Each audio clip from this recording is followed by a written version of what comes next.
My name is Zsuzsanna Szegedy-Maszák, and I'm the head of Budapest Gallery.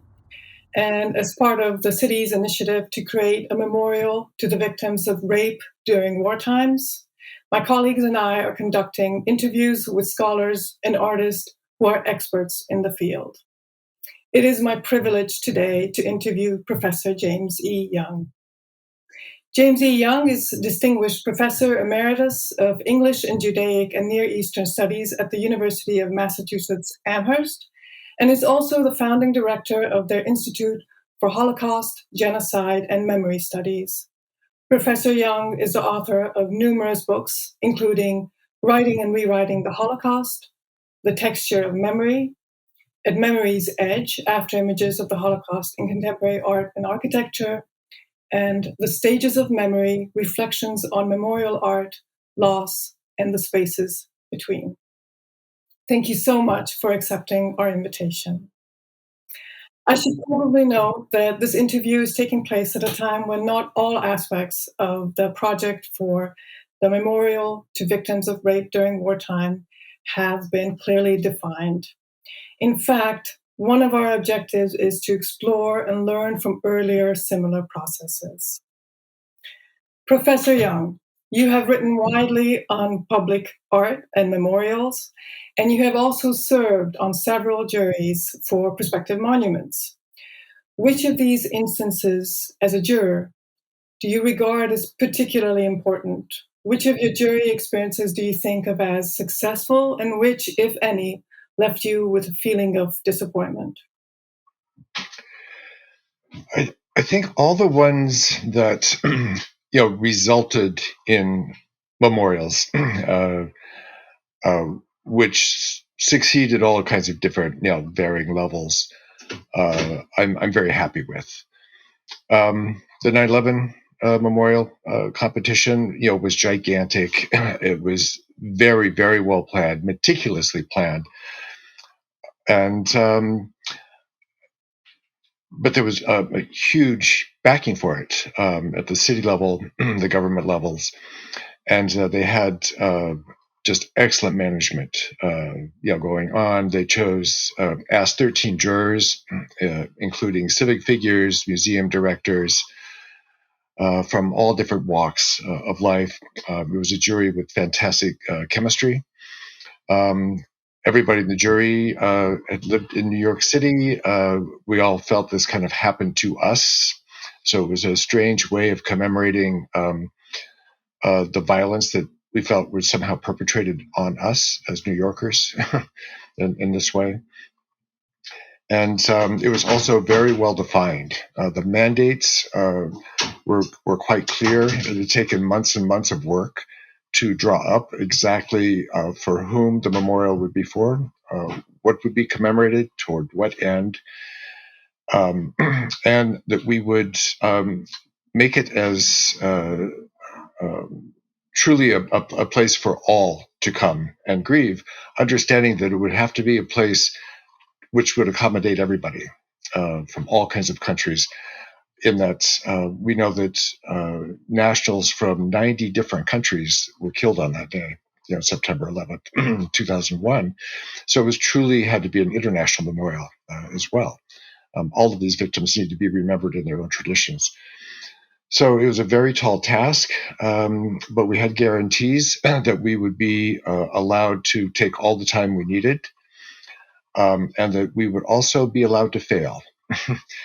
So that we wouldn't be forced into choosing something only because something had to be chosen. And that was a bit of a concession we had to squeeze out of the governor at the time. And he gave us that promise through clenched teeth, but he did give it to us. The politicians hate to see these things fail because then they think it reflects badly on them. But the fact that he gave us permission to fail reflects very well on him, and it actually allowed the process to go, forward and complete itself. Much more tortured was the Denkmal process in Berlin, In fact, there had been a failed competition, which had preceded the one that I juried, which resulted in the Peter Eisenman design. And it was because politically it was just so fraught. And it wasn't clear that really much more than half the country, actually wanted a central memorial for Europe's murdered Jews. And in the end, I think we found a great design in the Eisenman design, just as we found a great design with the Michael Arad and Peter Walker design in New York City.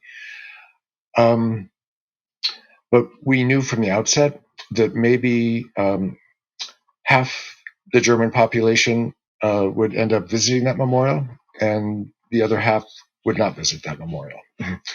That there was no such thing as pleasing everyone. It was just our job to create that space to allow people to come if they wanted, and allow people to stay away from if they chose. It was also important that we be allowed to fail, although the German government would have been very, very unhappy if we had not made a recommendation in the end. So it was really important that we, as jurors, be able to provide the rationale as to why the Eisenman design succeeded, as to exactly what it did, why it worked, why we liked it. And we needed to provide that kind of a rationale so that everybody would understand, that we were choosing something that we stood by. So that allowed these things to succeed. I was on a jury for an Atlantic City Boardwalk Holocaust Memorial, which was never built. We had some great designs. We had some great jurors, including some very famous architects and Holocaust scholars. But in the end, we didn't have the full support, I think, of the community that wanted it. And the community that wanted this memorial didn't have the full support of the surrounding community, the mayor's office. So they really never really received the material support they needed to make it go. We chose a winning design that we liked a lot, but they were never able to raise the money to find consensus there on the boardwalk, to make it go. So I don't know how to describe. It's very hard to prescribe what will make a memorial work, or prescribe what will not make it work. So my approach has always been, when asked, for example, to come to Oslo to advise the Norwegian government and the Labor Youth Party there on how to commemorate the terrible massacre on July 22, 2011. At first, when we sat down, they said, nothing like this has ever happened like this before. We've never had to do anything like this before. We just don't know what to do or where to turn. Please tell us what to do. And I just had to answer simply that, my job isn't to tell you what to do, but my job is to keep you company as we figure it out together. And it was such a relief for them to know that there wasn't something they were already supposed to have known, that in fact, we just had to give ourselves the time and space and sympathy and share everything we knew just to work through the process. And that was when I really began thinking a lot about this notion of the stages of memory. And I suggested to them, just as I did in Berlin and just as I did in New York for the 9/11 memorial, that don't worry too much about what it's going to be. Just take care of the process. The memorial has already started.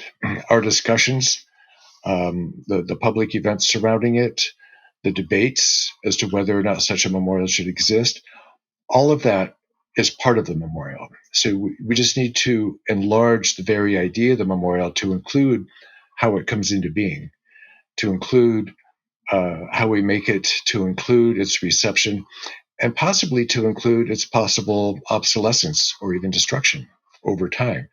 That the memorial is its longue durée, and is not just an object, sited someplace in the city. And kind of that approach allowed everybody to let go a little bit of their fears and kind of the defensive posture that would make the process very slow and difficult, and allow everybody really to kind of free associate it into being and do their research. I always invited these other juries and other processes to visit other memorials, in Europe or in the United States, not to be told what to do, but to understand that everybody has its own process, and that you can think of yourselves as doing this as part of a large team, including the memorial designers and memorial processes that came before you. And so I would advise that in the case of the Budapest Memorial as well. There are some processes that have already taken place that would be really great for the initiators, to kind of visit and get to know and think about and to talk about and to talk to the managers of these other competitions, just to hear what they went through and how difficult it was, so that they have the company then when they go back and try to make these decisions, back in Budapest, as to where this would go, what it might look like, what audiences and visitors it might attract, what opposition it might attract. All of these things are part of, kind of the living process of arriving at a memorial. Most of the victims to which this memorial will be dedicated are unknown. Many are presumably no longer among the living, and many probably never came forward. Rape is trauma that victims are known to frequently hide from the outside world, but also to themselves. So with regards to September 11th, you write in one of your books that there was a continuous memory. But in this case, we are probably dealing more with a continuous repression.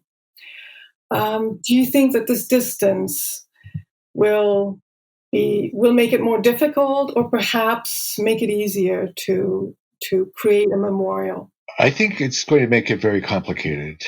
The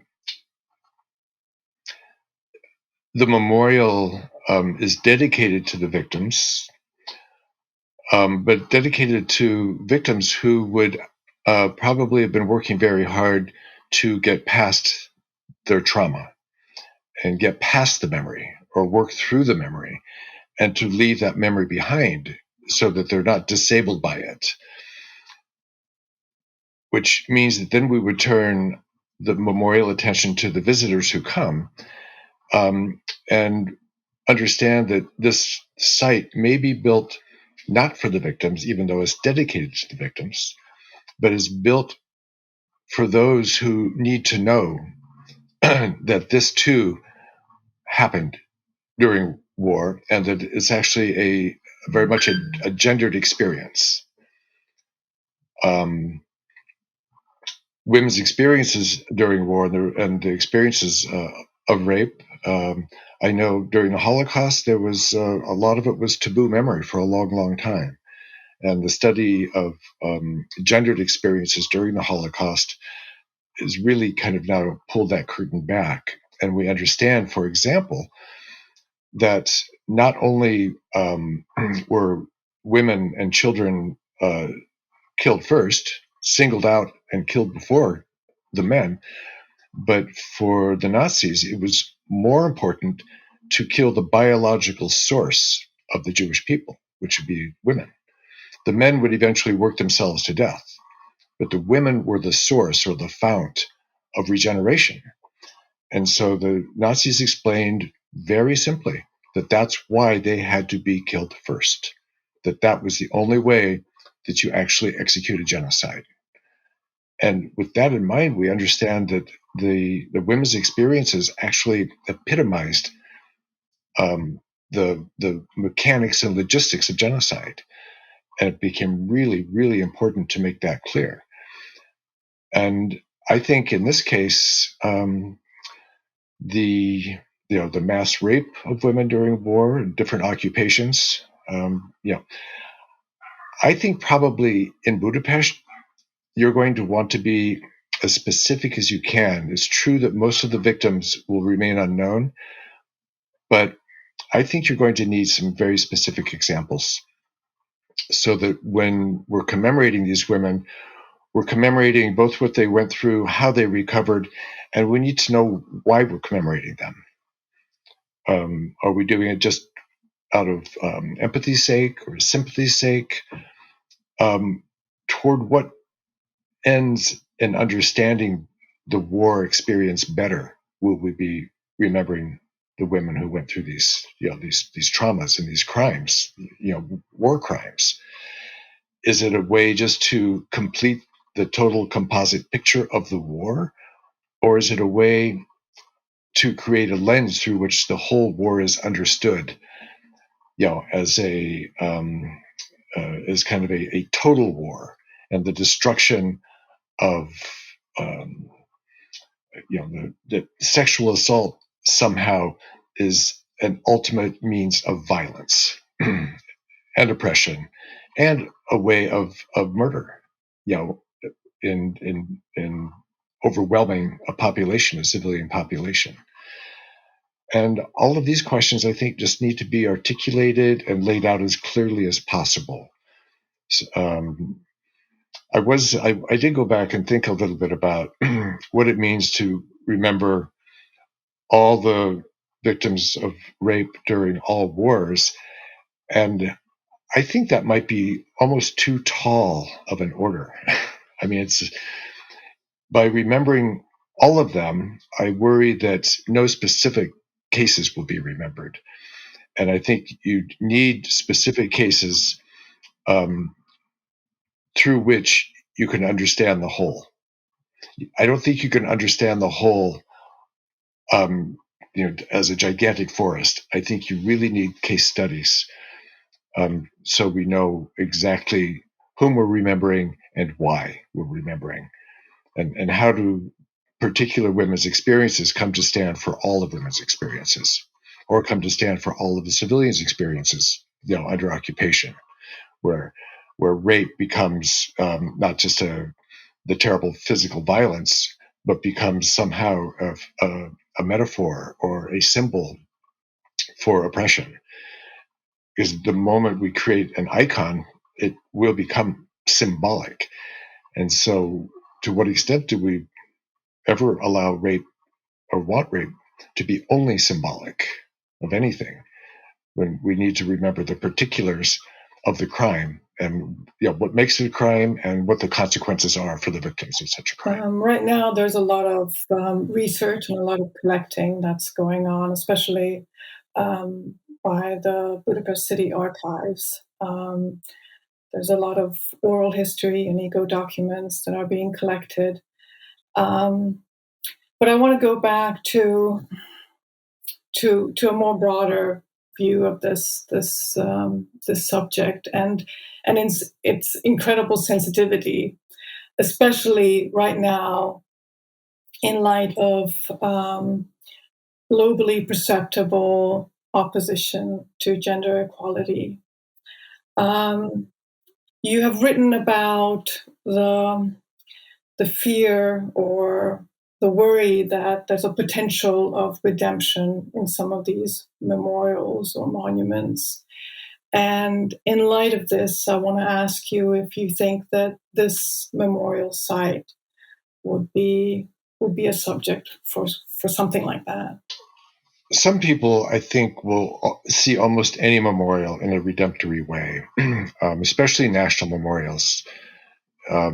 Nations have very little reason to build memorials outside of their own redemptory logic, that soldiers died so that a nation might live.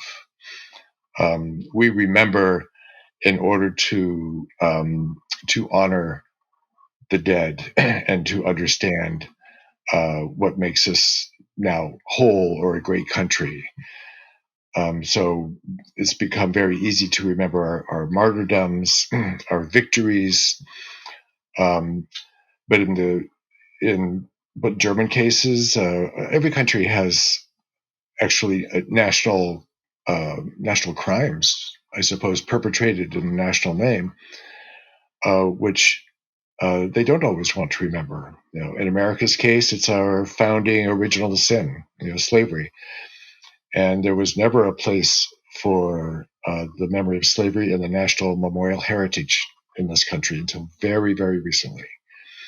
The Germans struggled with this also, how to remember people murdered in the national name, how to reunite a country on the bedrock memory of a national crime.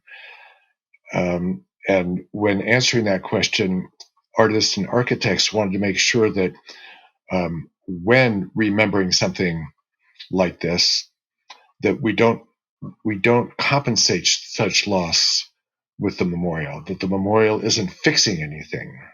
It's not redeeming this terrible destruction in any way with beauty or with meaning or kind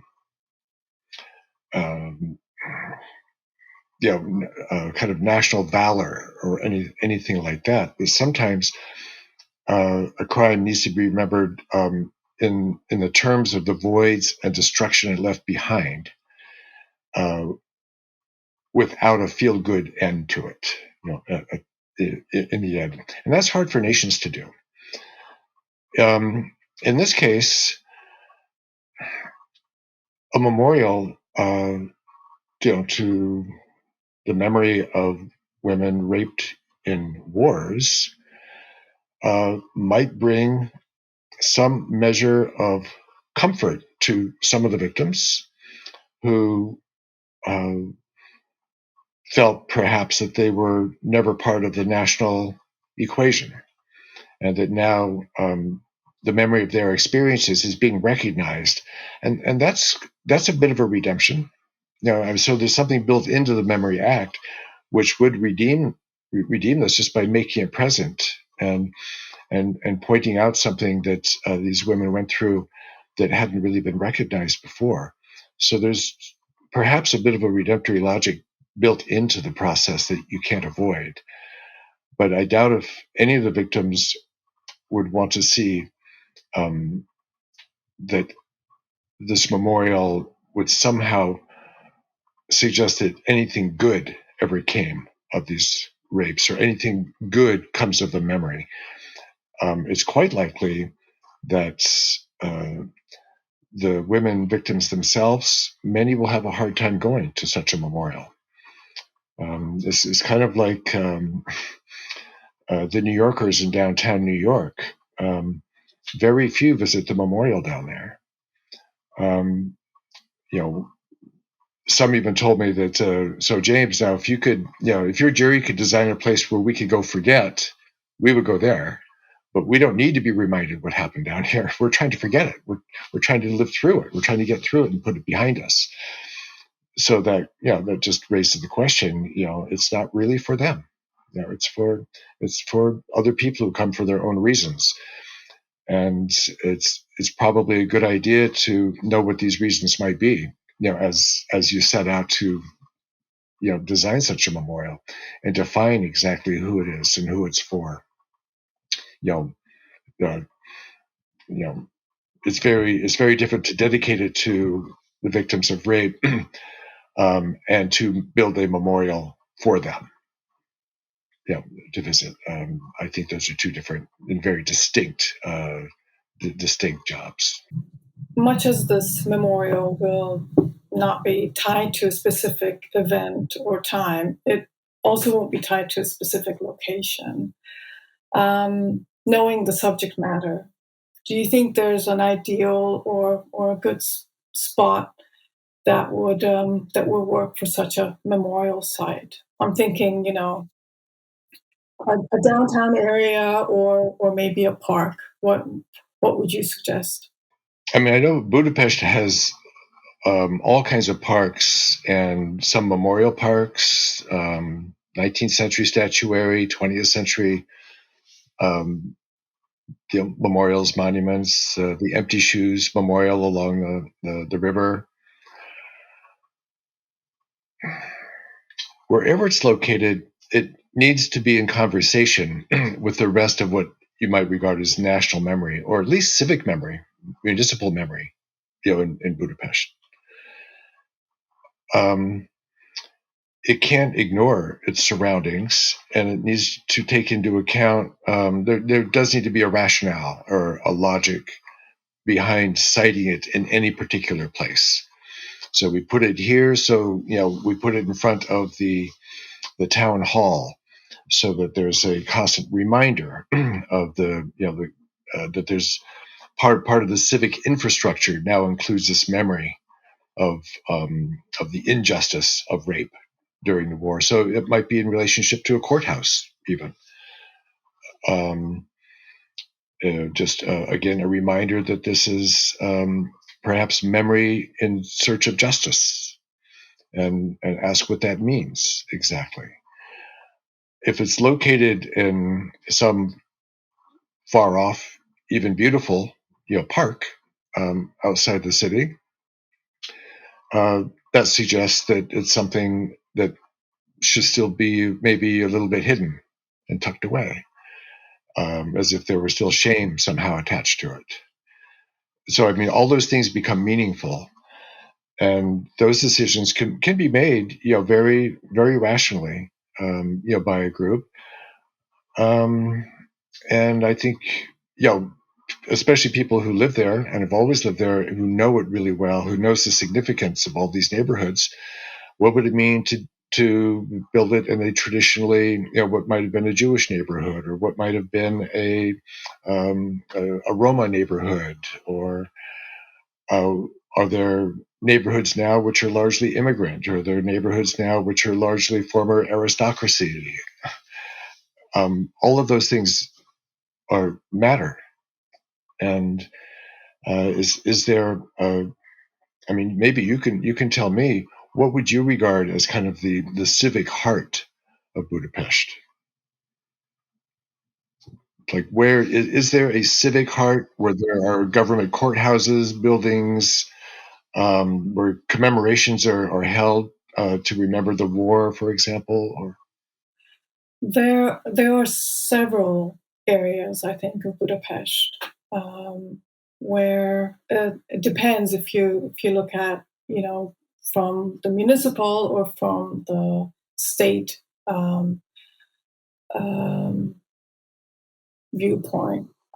They're so charged that I actually find it very difficult to position something like this in any of them. But I also think it's a very um, dangerous idea to put it somewhere in the outskirts. I think it has to be somewhere, I would suggest somewhere close to the center where more people would come across it. is it clear in the mind of Budapest that this is a municipal memorial and not a national memorial, or can it be both? Well, it is commissioned by the municipality, and it is definitely not a national memorial. So, members of the advisory board and both boards actually, they are very insistent that this should be regarded in the widest possible manner, um, with regard to location and time. When you're talking about building memorials in the capital of any nation, there is a little bit of a de facto nationalist cast to it. It might be regarded, whether or not it was intended as a national memorial, but it might come to be regarded as a national memorial by people who are visiting Budapest, for example. It becomes a Hungarian memorial to the memory of the victims of rape during war. Yeah, well, and there's some areas of Budapest which are sort of, being taken over by different powers, and it's there have been statues that were removed and other statues placed in those locations, and that that location has a history. And so I wonder if every city is as charged with its public squares as Budapest is. Probably, but we definitely. Probably the people who Yeah, the people who know better. So I wonder,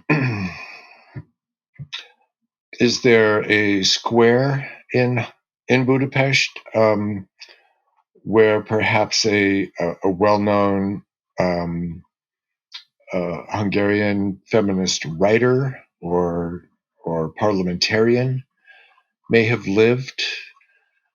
I think of in Trondheim, Norway, there's a square where there's they call her the Norwegian Anna Frank, little Seeley, who there's a statue of her on a bench with a suitcase, and only because that she lived there, but it becomes connected to the house from which she was deported, and so it's commemorated that way. And if there's a very particular case, or even even naming some of the women who agree to be named and who come to stand as representatives, very specific representatives of and victims, standing up to the traditional taboo and shame is really important. It gives them a place to stand in solidarity together. And I think that will be part of the point of the memorial, is a place to congregate and to stand up against the taboo. I mean, it's very much a statement, and it's creating something out of nothing, which is going to be really, really important and really hard to do.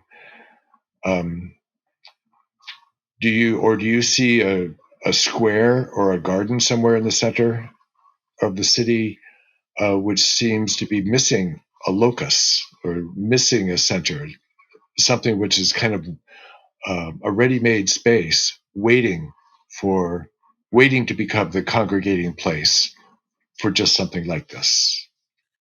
Well, actually, the committee has compiled a list of locations, Oh, that's and cool. they've actually reduced it to maybe 4 or 5 that we have currently on the list, and most of them are parks or parkish like areas, and they're in the middle of the city. I would say they're not the outer districts. Sure. But no location jumps to mind that would suggest some sort of association with a feminist writer. Or, Mm-hmm. but I will pass on your suggestion and advice.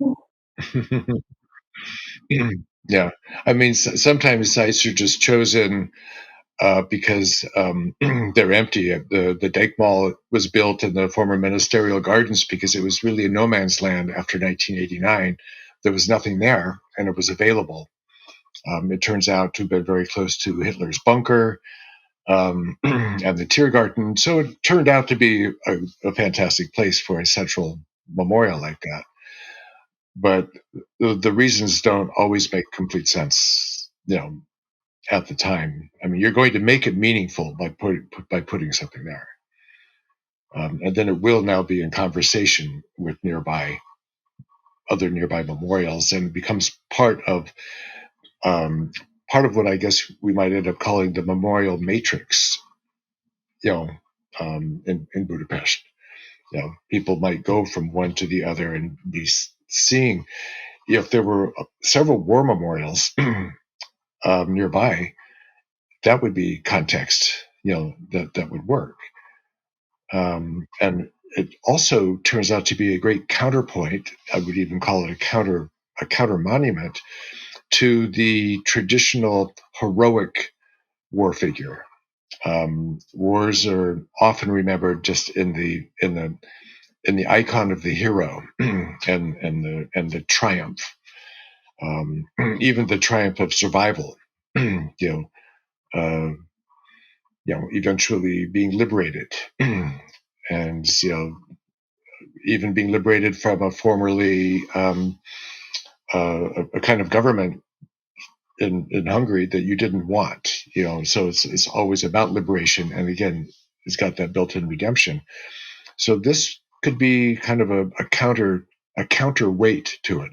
It doesn't negate the hero, but it adds a counterweight to it, that there were heroic experiences of great victory and sacrifice, and then there was kind of pure victimization, where women come to represent all the victims of war in their innocence. That is, civilian victims of war were in the wrong place at the wrong time. There was no reason, for their massacre, and here women and children often come to exemplify the innocence of the victims of war, especially civilian victims, in that way, and so that the memorial will become an emblem or an icon, that will counterweight, I think, the other traditional icons of war remembrance in Budapest. And it'll make it complicated.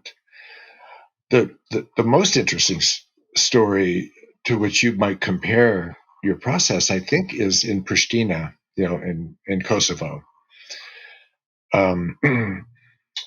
The Kosovar memory of the Serb war against the Kosovar Albanians, after which Kosovo, the state, was established, is a memorial to the women victims of sexual assault and sexual violence at the hands of the Serbs during that war. And by extension, this memorial becomes a little bit of a memorial as well to the victims in Bosnia and Herzegovina, also the victims of mass rape during the 90s, again by the Serbs and their allies, during that attempted genocide as well. So the averted genocide of Kosovar Albanians at the hands of the Serbs is now remembered in Pristina with two main memorials. One is a big statue of President Bill Clinton, who put together the bombing campaign to stop the Serbs. So he's the hero. And then the other averted genocide is remembered at the attempt of mass rape and the actuality of mass rape of Kosovar Albanian women at the hands of the Serbs. And this is a gigantic memorial. And that's the main war memorial in Pristina. That's the memorial of the birth of the nation after the Serb onslaught. And I think one of the results of this is that these women have now, many of the women who actually were raped and assaulted are well known now. Their voices are very strong, and they have now become the new leaders of parliament. And in fact, one is about to be sworn in as prime minister. And I think there's a direct line between the national memorial commemorating the victims of the Serb onslaught in the figure of the women and the women who are now assuming leadership roles. Many of them remembered explicitly in this memorial and named. And they've taken that experience and now have become leaders of the country and are regarded not just as victims, but as having, I suppose, having grown stronger because of it is a terrible thing to say. But they're regarded as much, much stronger than many of the men who traditionally fought were seen to have fought during that war. And it's happening kind of right now. So it's very interesting to follow. And they're pretty proud of this memorial as well.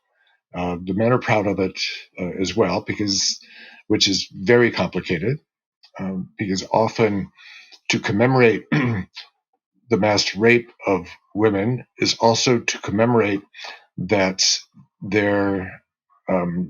that the men who traditionally would be seen as their caregivers and protectors could not protect them from the Serbs, in this case, and that often they were away fighting, or they were killed first, and then the women, were assaulted. And so it could remind the men of their of their own losses and their own vulnerability, and even of their own weakness in a way. So it's a very complex dynamic embodied in that memorial in Pristina. But I think as a process, it would be fascinating for everybody, for the committee in Budapest to research and to visit and to see what the consequences of such a memorial have been. Huge consequences now in the way that Kosovo is about to be governed. We hope it's going to be governed much better now, but it's got all of its own problems, parliamentary problems. Earlier, you mentioned the importance of the commissioner who commissions such a monumental memorial. Do you think it is always the case that an initiative from the bottom up is advisable? I think with the kind of the rise of pluralist democracies, you have a better chance of succeeding if it's coming from the community up, and if you can even recognize community efforts as the beginning of a memorial, even if these efforts end up turning into a larger government initiative, that keeping it rooted in the needs of a community is really important. I mean, traditionally, it was only the needs of a government that seemed to matter. And so they would just, cram national memory down the throat of the people and say, this is what you're going to remember, and this is why you're going to remember it. And it's going to make you and make us more patriotic, et cetera. And that's everybody, every nation has done that.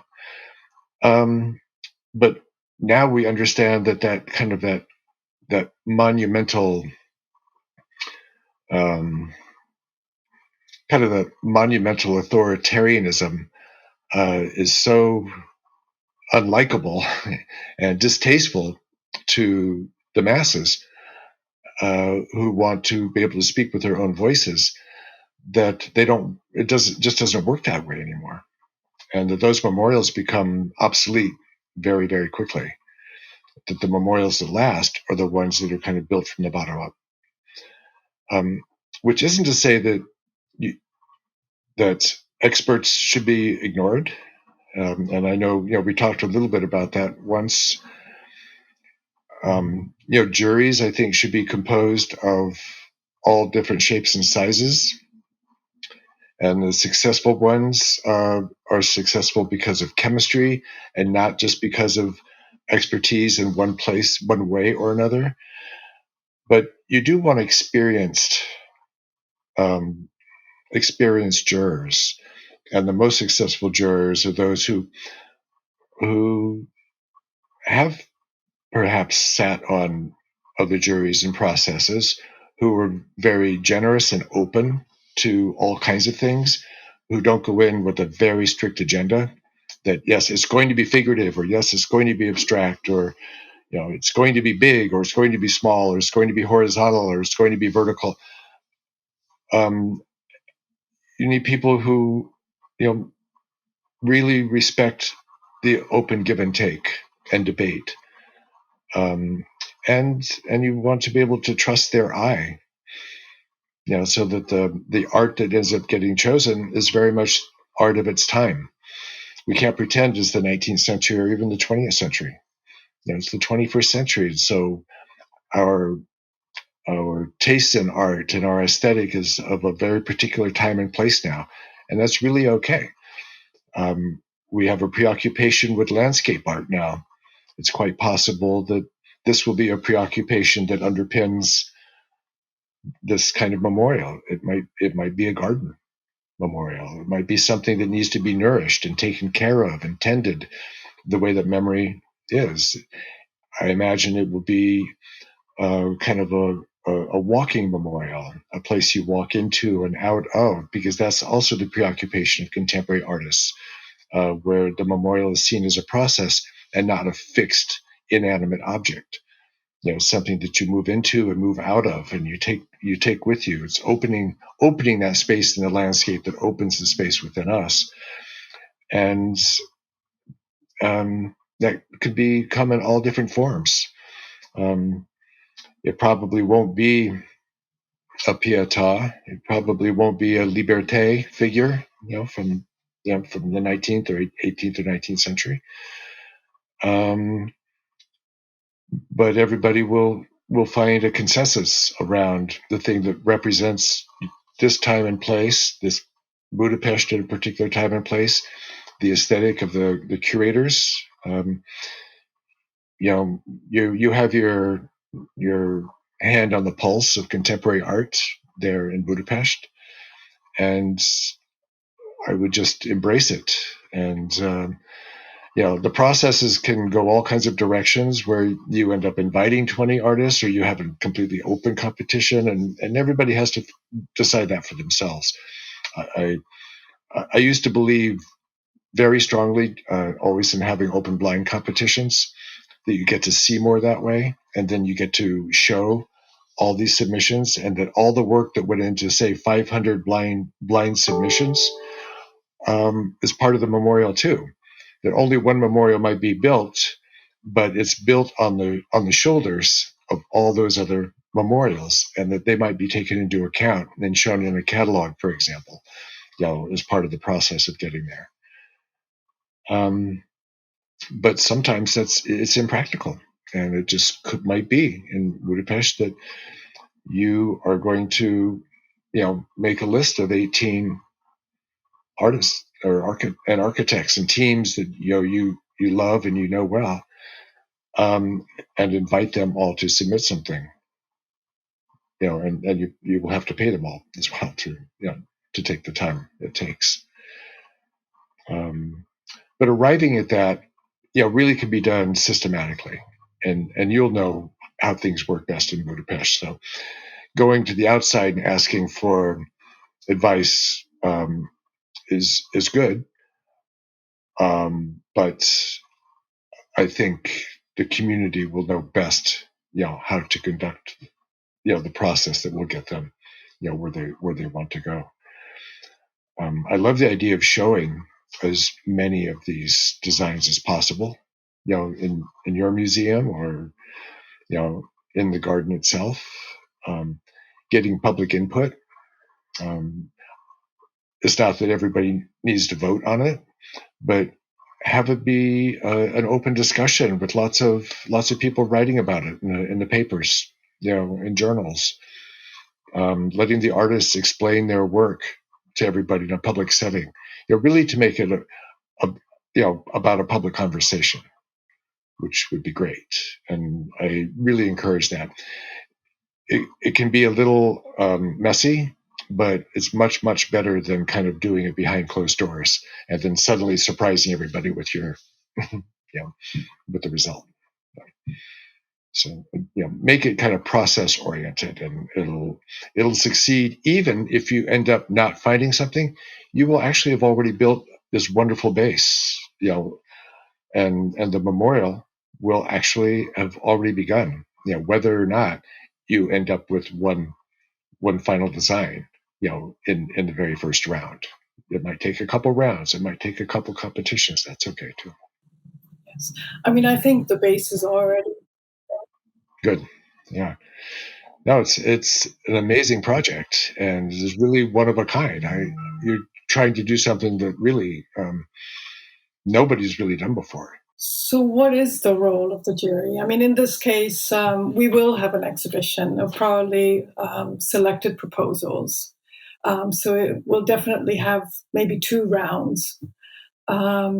But how should the jury work? Should the jury work sort of as an advisory board, where they might point to weaknesses or even make suggestions? What is the role of the commissioner and the Well, they get to work any way you want to. You will write the rules. They can make a recommendation. You might ask them to give you 3 finalists, and then the committee, organizing committee, would decide from those 3 finalists.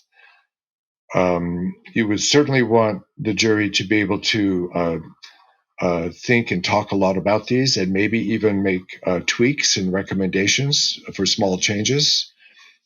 I think so-called interventionist juries are really okay. Artists and architects don't always agree that it's okay, but the most successful competitions I've seen are the ones where the artists and architects are open to suggestions, so that it's really a team working together. So all the memorials, I mean, the 9/11 memorial, the Denkmal, all the huge memorials like this were all negotiated between jury and artist. So that's they might be scaled down, they might be scaled up.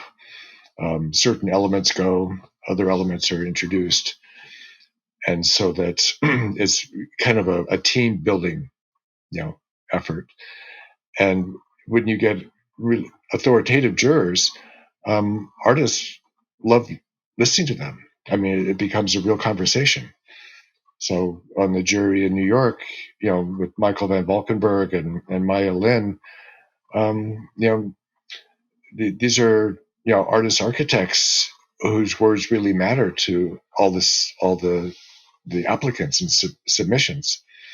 So we had fantastic conversations about what can work, what doesn't work, and they weren't bitter, they weren't argumentative in any way. They were just real conversations about what we love about this and what we don't understand about that, and that depends again on the strength and confidence of your jurors,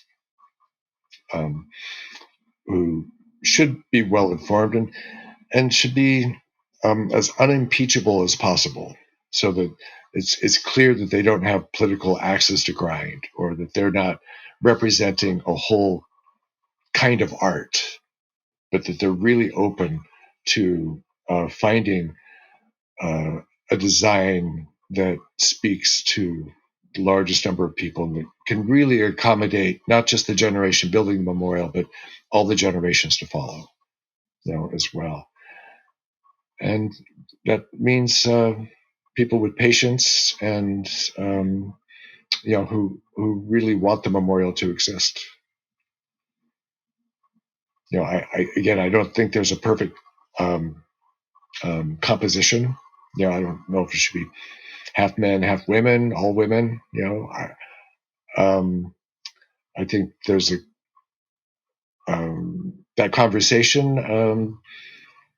Probably needs to happen among the committee members. And I think people out there. If you're going to make it international, you could surely go outside of Hungary as well, because it does sound like you want this to be almost a universal memorial in some way, which I think is really hard to do. Yes. But it looks like right now it's being defined in kind of universal terms. So I mean, if I had any suggestion, it might mean to define it more closely. Again, in its Hungarian context, in the context of particular wars, 20th century wars and occupations, and maybe with the examples of contemporary examples of mass rape of women as a means of genocide, whether it's in Bosnia and Herzegovina or Kosovo or Europe during World War II. So you suggest that both geographically and with regards to the time, the period, it should be narrowed down? Yeah, I think so, because if not, it becomes all and nothing at the same time. I think there really need to be specific examples of the wars, and also as a means of attempted genocide, and sometimes as a means of, unfortunately, successful genocide. And then people understand already then why you're doing this. You're bringing back into existence something which really has been shamed away and was a taboo, and which is unfortunate because it's very much a part of both ancient war and contemporary war. and if part of the aim is to call it out in order to begin to work against such things from happening in the future, that needs to be recognized. That this is part of the reason for such a memorial now. Finally, I want to ask you about what happens afterwards. So, with regards to Germany's Holocaust Memorial in Berlin, you mentioned the worry that, quote, a finished monument would in effect finish memory itself. So if we suppose that every possible document has been found and has been typed up and scanned and studied, and the competition for the memorial site was announced, the proposals were debated, the winner was chosen, and it was established, and there were opinions voiced and heard. How do we continue the process of remembering? I think you build into the memorial a programming element, that there will be a series of not just annual, but maybe even semi-annual events to be held there to commemorate. I think there are now United Nations resolutions which are recognizing, women as primary victims of wars, and resolutions against, sexual violence in wars. So it becomes that kind of a staging area for these gatherings, public talks. There probably should be a foundation attached to it that becomes a little bit of a what the Holocaust Museum in Washington calls their Committee on Conscience. It might be a bit of a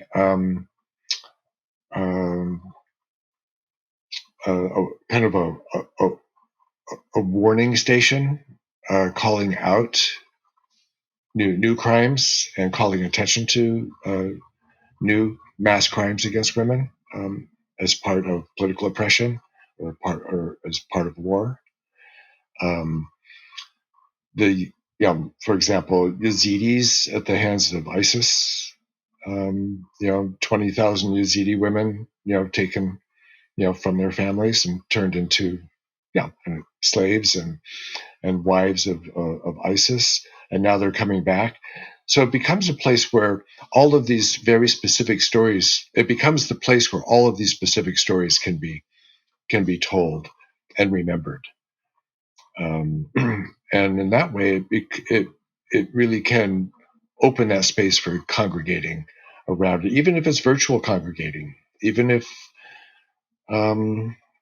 maybe there'll be demonstrations there to call out ongoing oppressions around the world, and that will be the only place where they take place because there's that context for them. So building into the memorial the capacity for it to host all of these events and programming can be part of the process. But it's true. I was a bit of a skeptic of the Denkmal in the beginning because I worried that the German government was doing this in order to put a big gravestone over the memory. So that would be that. It was kind of like putting a lid on it. And now they did their job, they can go away from it. But in fact, the place that is built welcomes people from all parts of the city. It's completely accessible. And that was really important to become part of the city grid. So it can be entered from all directions, it can be exited from all directions, and it becomes part of the life of the city. And so that's where finding the site is really important.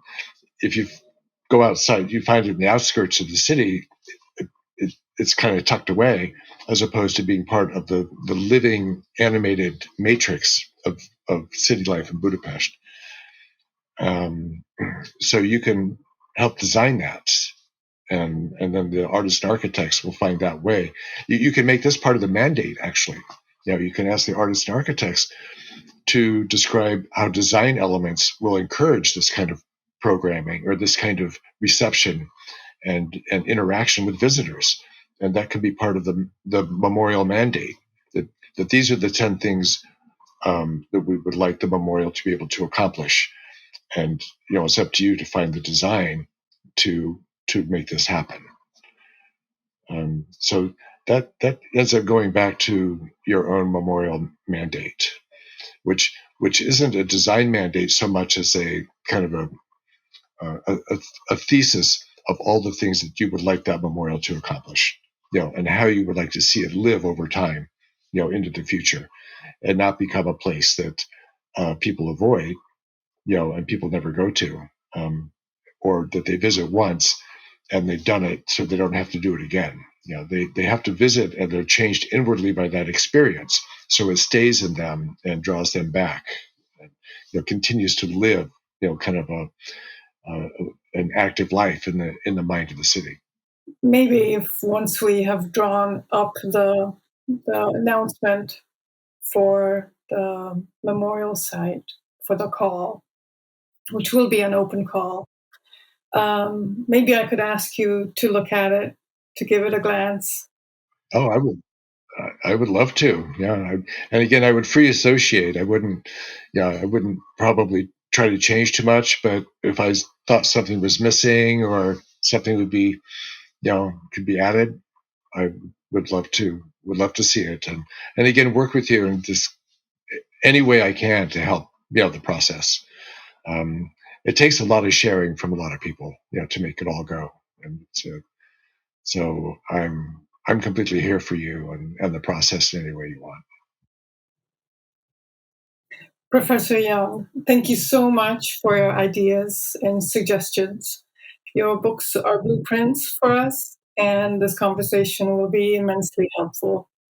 So thank you again. I'm glad to follow up anyway. And I will be in touch then. Okay, I look forward to it, and congratulations on what really looks like an amazing and very ambitious project. I can't wait to help and see it unfold with you. Thank you.